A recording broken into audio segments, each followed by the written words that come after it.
Assalamualaikum kepada pensyarah AJ32203 yang saya hormati, Dr. Amrullah Maraini. Saya, Dayang Rabiatul Adawiyah, akan membentangkan berkenaan tajuk pilihan saya yang bertemakan MA63, iaitu ringkasan perkembangan terkini berkenaan MA63 terhadap tuntutan Sabah dan juga Sarawak. Seterusnya kita akan pergi kepada pengenalan, iaitu berkenaan dengan MA63 ataupun dikenali sebagai Perjanjian Malaysia 1963 yang merupakan sebuah perjanjian ataupun persepakatan yang melibatkan Sabah, Sarawak, Singapura yang keluar pada tahun 1965 dan juga Semenanjung Tanah Melayu. MA63 adalah sebuah dokumen yang telah ditandatangani bersama pihak United Kingdom of Great Britain, Persekutuan Malaya, Sabah dan juga Sarawak yang bertujuan untuk memastikan hak-hak Sabah dan Sarawak terjamin. Menurut A. Rahman dan juga Pandikar Amin pada jurnalnya yang telah diterbitkan pada 2018, berdasarkan perjanjian yang dilakukan pada 1965 ini, Sabah dan juga Sarawak mempunyai kedudukan perundangan dan juga hak autonomi yang melebihi dari negeri-negeri yang ada di semenanjung Malaysia lah. Dan perjanjian ini juga merupakan satu medium yang telah membawa Sabah dan juga Sarawak menuju kepada kemerdekaan, iaitu pembebasan tanah air daripada kuasa asing. Dan Sabah Sarawak juga mampu untuk berkuasa sendiri. Berikut adalah tuntutan hak dalam MA63 oleh Sabah Sarawak pada masa dahulu. Pertama sekali adalah berkaitan dengan isu royalti petroleum, di mana Kerajaan Persekutuan telah mengambil kekayaan dari Sabah dan Sarawak dengan mengaut keuntungan yang tinggi dari negara pengeluar itu sendiri.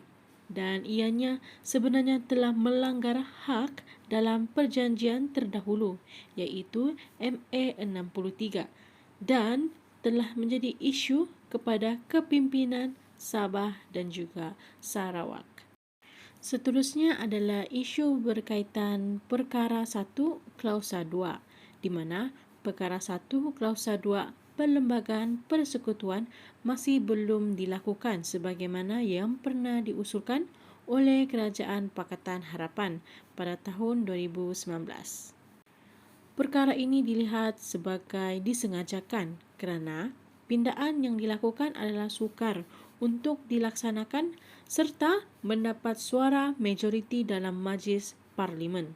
Walaupun terdapat usaha untuk mengubahnya, akan tetapi ianya seperti omongan kosong oleh pemerintahan persekutuan. Oleh itu, hak untuk mendapatkan semula perjanjian asal MA63 adalah sukar kerana ia memerlukan proses pindaan terhadap perlembagaan persekutuan yang sangat rumit.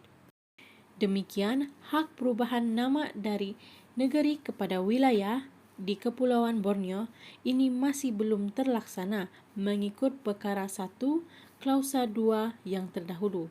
Jelaslah hak seperti ini masih dinafikan dan dilanggarkan berdasarkan perundangan yang termaktub di Perlembagaan Malaysia. Dan akhir sekali adalah berkaitan dengan isu contemporary federalism. Federalism adalah sebuah pemerintahan yang membahagikan kuasa kepada dua peringkat, iaitu kerajaan pusat dan juga kerajaan negeri. Dengan adanya sentimen anti-federal yang wujud di Sabah dan juga Sarawak, tercetusnya gerakan pemisah seperti Sabah Sarawak keluar Malaysia, iaitu SSKM.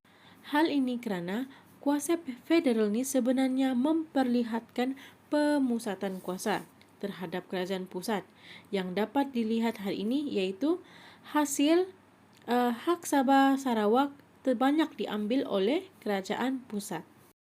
Seterusnya adalah berkaitan dengan perkembangan isu MA63 terhadap Sabah dan Sarawak mengikut konteks yang terkini. Berikut adalah perkembangan isu berkenaan dengan status Sabah dan Sarawak yang terkini. Menurut Datuk Seri Wan Junaidi mengatakan, status Sabah dan Sarawak perlu dikekalkan sebagai negeri seperti yang termaktub dalam Perlembagaan Persekutuan kerana pewartaan negeri sebagai wilayah dikuatiri mengundang kepada masalah yang lebih besar.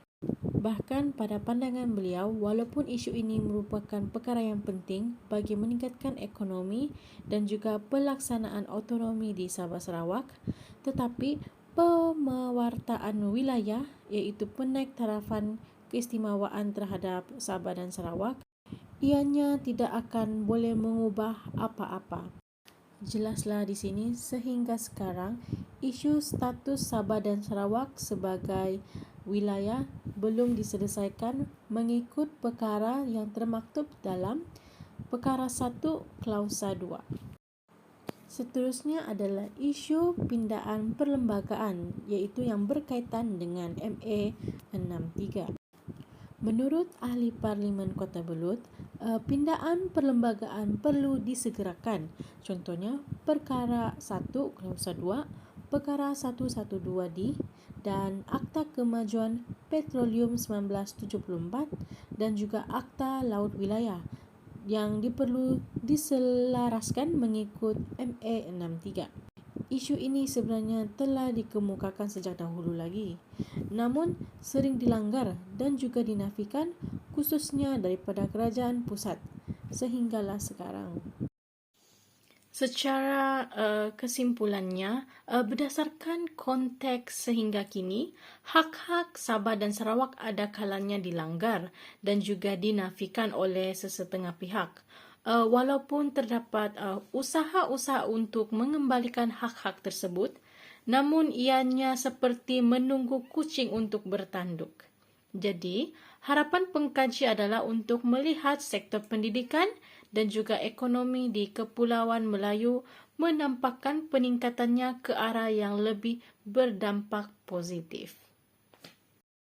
Ini merupakan rujukan yang saya telah gunakan untuk menyempurnakan tugasan pembentangan video ini. Sekian, terima kasih.